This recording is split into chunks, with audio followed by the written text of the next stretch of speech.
Hello and welcome to online Adda for study वन से बैड फॉर लर्निंग। दोस्तों स्वागत है आप सभी का online Adda for study YouTube channel पर। इस वीडियो में हम बात कर रहे हैं कई बड़ी और लेटेस्ट अपडेट के बारे में जो कि संबंधित है 69,000 शिक्षक भर्ती को लेकर सरकार को बड़े झटके के बारे में। साथ ही साथ अगर बात की जाए 69,000 शिक्षक भर्ती के अलावा यूपी टीजीटी पीजीटी छात्रों के लिए एक खुशखबरी निकल कर सामने आ रही है, क्योंकि यूपी टीजीटी पीजीटी के संबंध में शिक्षा सेवा चयन आयोग को 25% सीटों के संबंध में कार्रवाई करने को लेकर जो आदेश है वो दे दिया गया है और ये आदेश कोर्ट के माध्यम से दिया गया है। इसके अलावा यूपीएससी पीईटी नोटिफिकेशन के साथ एलटी गेट जीआईसी प्रवक्ता को लेकर भी बात करेंगे। एक एक करके सारी अपडेट हम कवर करें उससे पहले चैनल को सब्सक्राइब करके बेल आइकन को दबा लें और वीडियो को लाइक कर दें, जिससे कि आपको रियल ऑथेंटिक जानकारी online Adda for study YouTube channel के माध्यम से मिलती रहे। सीधे शुरुआत करते हैं मुद्दे की।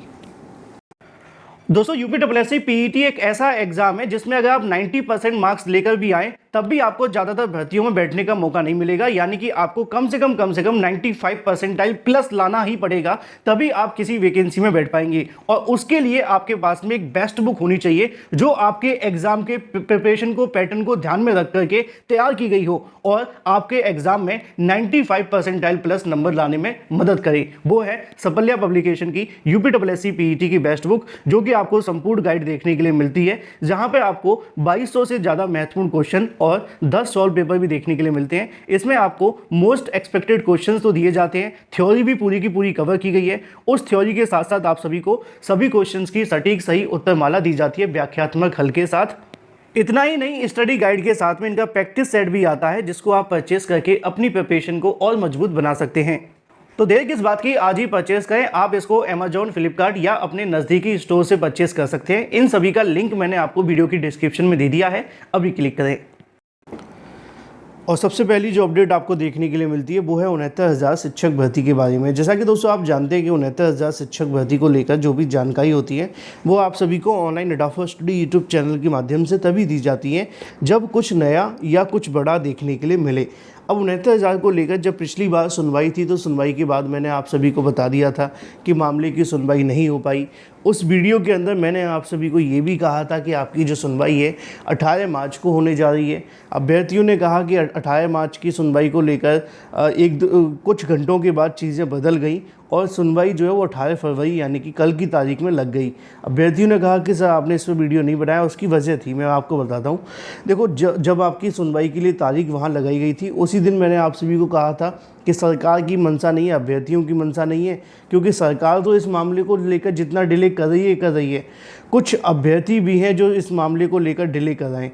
यही वजह है कि कहीं ना कहीं जो मामला है वो और ज़्यादा डिले हो रहा है। अब आप जानते हैं इस बात को लेकर कि ये जो मामला है वो इतना लंबा तो है नहीं है, क्योंकि सिंगल बेंच सुन चुकी है, डबल बेंच सुन चुकी है, सुप्रीम कोर्ट ने रिटन सबमिशन ले लिए हैं। तो इस मामले में देरी क्यों जा रही है ना? तो उसकी वजह क्या हो सकती है? उसकी वजह यही हो सकती है कि यहाँ पर या तो अभ्यर्थी एक्टिव नहीं है। अब सरकार तो किसी मामले को लेकर खींचना चाहे तो वो खींचते रहेंगे, लेकिन अभ्यर्थियों का क्या काम बनता है? अभ्यर्थियों का काम बनता है कि वो इस मामले को लेकर कैसे भी न कैसे करके ज़्यादा से ज़्यादा सुनवाइयाँ करवा लें। अब वो कैसे संभव है? वो ऐसे संभव है कि वो इस मामले को as soon as possible listed कराएं, यानी कि जितना जल्दी हो सके उतना जल्दी मामले को अगर वो लिस्टेड कराएंगे तो क्या होगा कि मामला जल्दी फाइनल होगा। होता क्या है, अभी तक ये होता आया है कि मामले की सुनवाई लगती है, सुनवाई के लिए जब मामला जाता है कोर्ट में तारीख नहीं मिलती या समय नहीं मिलता, अगली तारीख लग जाती है। अब जब अगली तारीख लगती है वो 1 महीने बाद की लगा दी जाती है ना। कई बार कोर्ट तारीख देती भी नहीं है तो रजिस्ट्री अपने आधार पे चीज़ों को कहीं ना कहीं डिसाइड करके तारीख बढ़ा देती है। इससे नुकसान किसका होता है? इससे सीधे तरीके से नुकसान होता है उन अभ्यर्थियों का जो चाहते हैं कि इस मामले को जल्द से जल्द कहीं ना कहीं क्लियर किया जाए, और वो क्लियर हो नहीं पा रहा। क्यों नहीं हो पा रहा? क्योंकि यहाँ पर कहीं ना कहीं इस मामले को लेकर जो अभ्यर्थी हैं वो खुद कहीं ना कहीं डिले करते रहते हैं और इसका खामियाजा भुगतना पड़ता है।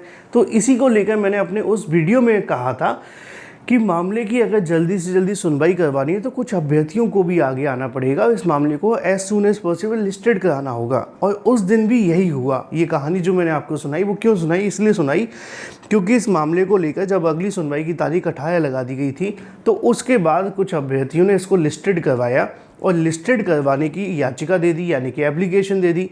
उसका प्रभाव क्या हुआ? उसका प्रभाव ये है कि इस मामले की एक सप्ताह के अंदर डेट भी लग गई। अब डेट कब की लगी है वो आपके सामने है, 18 फरवरी 2025। अब सरकार को झटका लगा ना, क्योंकि जो सरकार 1 महीने बाद जवाब देने जा रही थी, अब उसको जवाब शायद कल देना पड़े।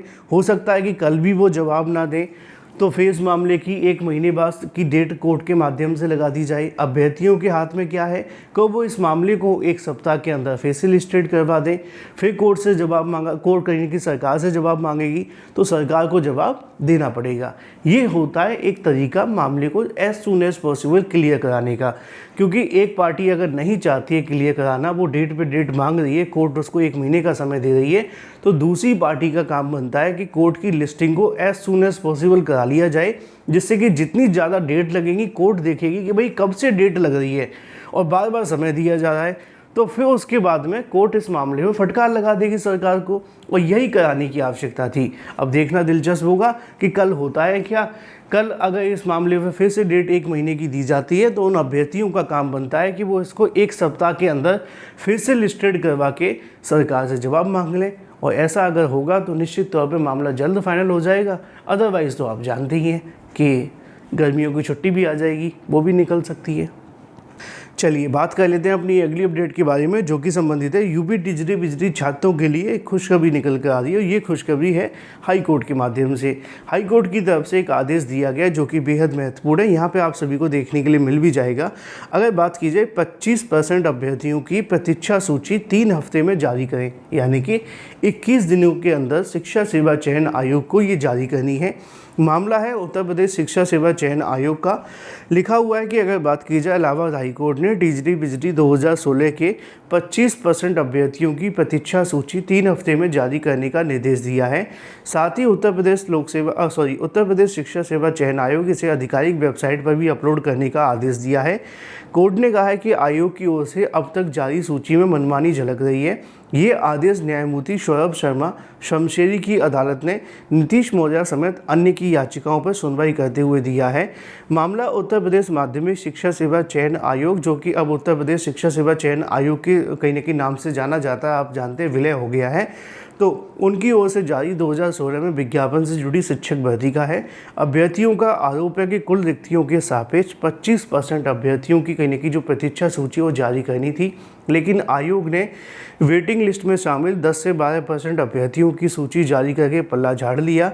इसके खिलाफ अभ्यर्थी ने कोर्ट का दरवाज़ा खटखटाया था। अधिवक्ताओं ने आयोग की ओर से पूर्व में जारी सूची में पेश की गई, इसमें कहीं न कहीं कोर्ट ने पाया कि याचियों की ओर से पेश सूची में प्रथम दस्ता मनमानी झलक रही है, और आयोग अधिसूचना के मुताबिक कुल 25% सीटों की कहीं न कहीं वेटिंग लिस्ट जारी करनी है। अब इस मामले को लेकर कोर्ट ने फिर से आदेश दिया है कि वो 21 दिनों के अंदर इस मामले पर पूरी की पूरी जो सूची है वो जारी करें, और 25% जो सूची है वो जारी करके जो भी अभ्यर्थी एलिजिबल पाए जाते हैं उनको नियुक्ति पत्र दे दिए जाएं। देखना दिलचस्प होगा कि इस आदेश के बाद अब आगे होता है क्या। वहीं दूसरी तरफ बात कर ली जाए, नियुक्ति के लिए धरने पर बैठे हैं अभ्यर्थी। मामला है एलटी गेट और जीआईसी प्रवक्ता का। एलटी गेट और जीआईसी प्रवक्ता को लेकर आप जानते हैं कि बड़ी संख्या में कहीं न कहीं ऐसे अभ्यर्थी हैं जो वेटिंग लिस्ट में चयनित हुए थे।